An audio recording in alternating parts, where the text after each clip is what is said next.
and it's much more pervasive. It's not that products themselves are bad or good. It's the notion of manipulating children into buying the products. In 1998, Western International Media, Century City, and Lieberman Research Worldwide conducted a study on nagging. We asked parents to keep a diary for 3 weeks and to record every time, you could imagine, every time their child nagged them for a product. We asked them to record when, where, and why. This study was not to help parents cope with nagging. It was to help corporations help children nag for their products more effectively. Anywhere from 20% to 40% of purchases would not have occurred unless the child had nagged their parents. That is, we found, for example, a quarter of all visits to theme parks wouldn't have occurred unless a child nagged their parents. 4 out of 10 visits to places like Chuck E. Cheese would not have occurred. And any parent would understand that. You know, when I think of Chuck E. Cheese, oh my goodness, it's noise.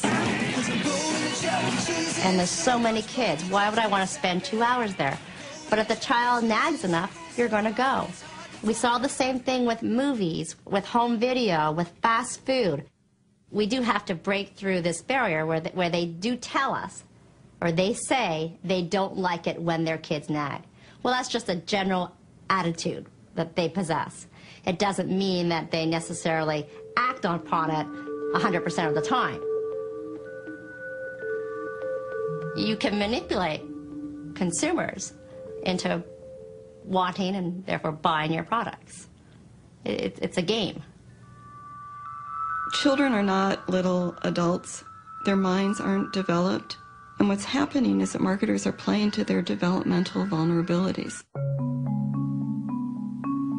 The advertising that children are exposed to today is honed by psychologists. It's enhanced by media technology that nobody ever thought was possible. The more insight you have about the consumer,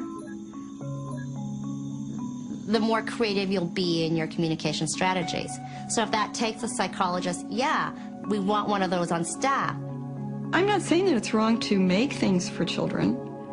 You know, and I also think it's important to distinguish between psychologists who work on products for children, who help, you know, toy corporations make toys that are developmentally appropriate.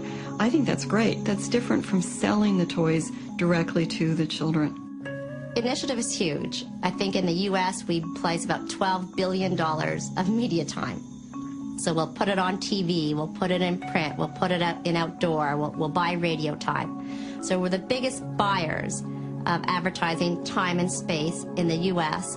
and in the world. One family cannot combat an industry that spends $12 billion a year trying to get their children. They can't do it. They are tomorrow's adult consumers, so start talking with them now, build that relationship when they're younger, and you've got them as an adult. Somebody asked me, Lucy, is that ethical? You're essentially manipulating these children. Well, yeah, is it ethical? I don't know. But our role at Initiative is to move products. And if we know you move products with a certain creative execution, placed in a certain type of media vehicle, then we've done our job.